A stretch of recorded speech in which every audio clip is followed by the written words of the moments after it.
Draw your last pathetic card so I can end this, Yugi. My grandpa's deck has no pathetic cards, Kaiba. Oh, Yugi, if only you knew. After the recent success of my last video, I thought it'd be a good idea, instead of bashing the Yu-Gi-Oh card game, I talk about some changes and improvements Konami has made since complaints about the game has rose. Well, for starters, the main complaint people had against me in my first video is the complexity of pendulums.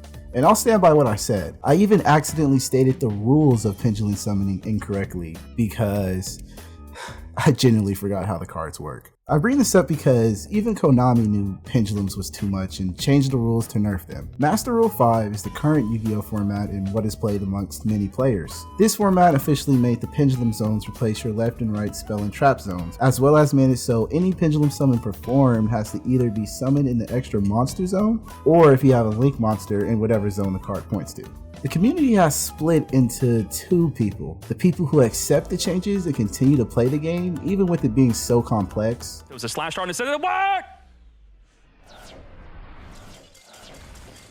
And people like me who can't stand losing in one turn, and people summoning 7 monsters in one turn, and you can't play this card because of this, Ash Blossom that, negate this, you can't do that. Konami has made many attempts to unify the community with things like speed duels and rush duels. Speed duels are pretty similar to the mobile game Duel Links, where you lose 2 monster spell and trap zones, as well as you have skills you can activate that can change the odds of the game in either player's favor. Rush duels are very similar but use different cards from the game and have other small changes similar to speed duels. Problem with this is you're losing the best part of the game, which is summoning huge monsters with huge list of effects. I'm not making this video to say I can fix the game of Yu-Gi-Oh in any way. I'm just telling you there's a lot of problems within the Yu-Gi-Oh game right now. And it's not like Konami doesn't know this. The Yu-Gi-Oh 7's anime protagonist's whole life goal is to change the game to make it fun again. So much in fact, he's literally risking his life to do so. And if that's not a sign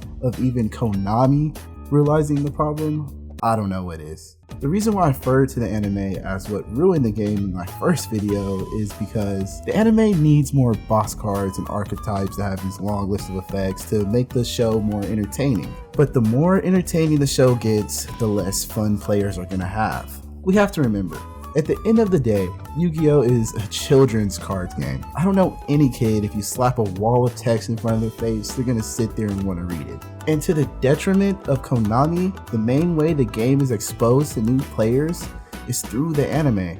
So if you discover the show and you want to obliterate opponents like Yugi, you're gonna have to read the Bible front and back 40 times. In all honesty, I love Yu-Gi-Oh!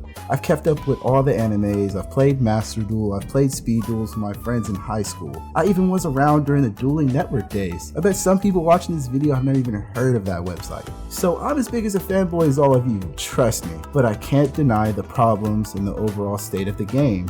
And can you please finish your turn already? Fuck!